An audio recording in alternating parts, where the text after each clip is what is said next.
ನಮಸ್ಕಾರ ವೀಕ್ಷಕರೇ. ಸದ್ದಾಂ ಕಾಲಿಗೆ ಬಿತ್ತು ಗುಂಡು ಢಮ್ ಢಮಾರ್ ಎನ್ನುವ ಈ ವಿಶೇಷ ವರದಿಗೆ ಸ್ವಾಗತ. ನಾನು ಕೃಷ್ಣಮೂರ್ತಿ. ವೀಕ್ಷಕರೇ, ನಿನ್ನೆ ಒಂದು ನವನಗರ APMC ಠಾಣೆಯಲ್ಲಿ ಒಂದು ಇನ್ಸಿಡೆಂಟ್ ಆಗ್ತದೆ. ಆಕೆ ಅಪ್ರಾಪ್ತ ವಯಸ್ಸಿನ ಬಾಲಕಿ.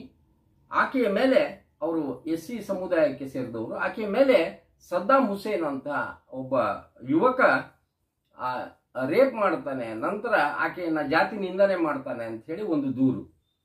ಇಲ್ಲಿ ಏನಾಗ್ತದೆ ಅಂದ್ರೆ, ನಿನ್ನೆ ಆತನನ್ನ ಪೊಲೀಸರು ಹುಡುಕಾಡ್ತಾ ಇದ್ರು. ನಿನ್ನೆಯ ಆ ಇನ್ಸಿಡೆಂಟ್ ಅನ್ನ ನಿಮಗೆ ಗರುಡ ಆಲ್ರೆಡಿ ಈಗ ತೋರಿಸಿದೆ. ಅಲ್ಲಿ ಹಿಂದೂ ಪರ ಸಂಘಟನೆಗಳು ಅವರೆಲ್ಲ ಸ್ಟ್ರೈಕ್ ಮಾಡ್ತಾ ಇದ್ರು, ಸದ್ದಾಮನ್ನ ಬಂಧಿಸಿ ಅಂತ ಹೇಳಿ. ಬಂಧನ ಆಗ್ತದೆ. ರಾತ್ರಿ ಸುಮಾರು 10-11 ಗಂಟೆಗೆ ಸುತಗತ್ತಿ ಬಳಿ ಆತನ ಎಲ್ಲಿದ್ದಾನೆ ಅಂತೇಳಿ ವೇರ ಬೋರ್ಡ್ಸ್ ಗೊತ್ತಾಗ್ತದೆ. ವಿದ್ಯಾಗಿರಿ ಇನ್ಸ್ಪೆಕ್ಟರ್ ಸಂಗಮೇಶ್ ಹಾಗೆ ಅರುಣ್ ಇನ್ನೂ ಅವರ ಸಿಬ್ಬಂದಿಗಳು ಅಲ್ಲಿ ಹೋಗಿರ್ತಾರೆ. ಹೋದಾಗ ಆತ ಒಂದು ಪೆನ್ ಚಾಕುನ್ನ ಅದನ್ನ ತಗೊಂಡು ಪೊಲೀಸರ ಮೇಲೆ ಹಲ್ಲೆ ಮಾಡ್ತಾನೆ. ಪೊಲೀಸರು ವಾರ್ನಿಂಗ್ ಮಾಡಲಿಕ್ಕೆ ಅಂತ ಹೇಳಿ ಗಾಳಿಯಲ್ಲಿ ಗುಂಡು ಹೊಡಿತಾರೆ. ನಂತರ ಆತ ಯಾವುದಕ್ಕೂ ತಪ್ಪಿಸ್ಕೊಂಡು ಹೋಗ್ತಾನೆ ಅನ್ನೋ ಅಂತ ಹೇಳಿ ಅವರಿಗೆ ಅನುಮಾನ ಬಂದಾಗ ಆತನ ಎಡಗಾಲಿಗೆ ಗುಂಡು ಹೊಡಿತಾರೆ. ಈಗ ಇನ್ಸ್ಪೆಕ್ಟರ್ ಹಾಗೂ ಆರೋಪಿ ಅಡ್ಮಿಟ್ ಇದ್ದಾರೆ, ಆಸ್ಪತ್ರೆಯಲ್ಲಿ ಟ್ರೀಟ್ಮೆಂಟ್ ತಗೊಳ್ತಾ ಇದ್ದಾರೆ. ಇಲ್ಲಿ ಒಂದೇ ಒಂದು ವಿಷಯ, ಜನರು ಹೇಳ್ತಾ ಇದ್ರು, ಕಾಲಿಗೆ ಬಡಿಯುವ ಗುಂಡು ಎದೆಗೆ ಬಡಿದಿದ್ರೆ ಇನ್ನೂ ಚೆನ್ನಾಗಿರ್ತಿತ್ತು ಅಂತ. ಯಾಕಂದ್ರೆ ಈಗ ನಿಜವಾಗ್ಲೂ ಹುಬ್ಳಿ ಧಾರವಾಡ ಪೊಲೀಸರಿಗೆ ಹಾಗೆ ವಿದ್ಯಾಗಿರಿ ಇನ್ಸ್ಪೆಕ್ಟರ್ ಸಂಗಮೇಶ್ ಅವ್ರಿಗೆ ಒಂದು ಹ್ಯಾಟ್ಸ್ ಆಫ್ ಹೇಳ್ತೇನೆ. ಯಾಕಂದ್ರೆ ಇಲ್ಲಿ ಒಂದು ಅಲರ್ಟ್ನೆಸ್, ಜಬರ್ದಸ್ತ್ ಅಲರ್ಟ್ನೆಸ್. ಗರುಡ ಪ್ರತಿ ಬಾರಿ ಹೇಳ್ತಾ ಇತ್ತು, ಇನ್ನ ಎನ್ಕೌಂಟರ್ ಸ್ಕ್ವಾಡ್ ಬೇಕು, ಇನ್ನ ಭಯ ಶುರುವಾಗ್ತದೆ 100%. ಯಾಕಂದ್ರೆ ಕಾಲಿಗೆ ಗುಂಡುಗಳು ತಗುಲ್ತಾ ಇದ್ದಾವೆ ಅಂತಂದ್ರೆ ನಿಜವಾಗ್ಲೂ ಈ ರೌಡಿಗಳಿಗೆ ಹಾಗೆ ಇಂಥ ಆರೋಪಿಗಳಿಗೆ ಖಂಡಿತ ಭಯ ಆಗ್ತದೆ. ಚಿತ್ರಣವನ್ನ ನಿಮಗೆ ಗರುಡ ತೋರಿಸ್ತದೆ. ಹಾಗೆ ನಿನ್ನೆ ಚಿತ್ರಣವಂತೂ ಆಲ್ರೆಡಿ ನೀವು ನೋಡಿದ್ರಿ, ಯಾವ ರೀತಿ ಪ್ರೊಟೆಸ್ಟ್ ಆಯಿತು. ಇವತ್ತು ಈಗ ನಿಜವಾಗ್ಲೂ ನಾವು ಪಾಪ ಅವ್ರಿಗೆ ಈಗ ಹೇಳ್ತಾರಲ್ಲ, ಅವ್ರಿಗೆ ಚಾಕುನಿಂದ ಇರಿತ ಆಗಿದಾವೆ, ಇನ್ನೊಂದು ಆಗಿದೆ. ಆದ್ರೆ ಪೊಲೀಸರು ಮಾತ್ರ ಪೊಲೀಸರೇ ನಿಜವಾಗ್ಲೂ ಸಿಂಗಮ್ ಅಂತ ಹೇಳ್ತಾನೆ. ಈ ಎಪಿಸೋಡನ್ನ ನಾನು ಸಂಗಮೇಶ್ ಅವರಿಗೆ ಅರ್ಪಿಸ್ತಾ ಇದ್ದೀನಿ. ನಮಸ್ಕಾರ.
ಇವತ್ತು APMCಯಲ್ಲಿ ಏನು ಒಂದು ಮೈನರ್ ಹುಡುಗಿ ಮೇಲೆ ರೇಪ್ ಮತ್ತು ಪೋಕ್ಸೋ ಕೇಸು ರಿಜಿಸ್ಟರ್ ಆಗುತ್ತೆ. ಆ ಕೇಸಿಗೆ ಸಂಬಂಧಪಟ್ಟ ಆರೋಪಿಯನ್ನು ಪತ್ತೆ ಹಚ್ಚಲಿಕ್ಕೆ ನಾವು ಬೇರೆ ಎಲ್ಲ ಕಡೆ ಟೀಮ್ಸ್ನ ಕಳಿಸಿದ್ವಿ.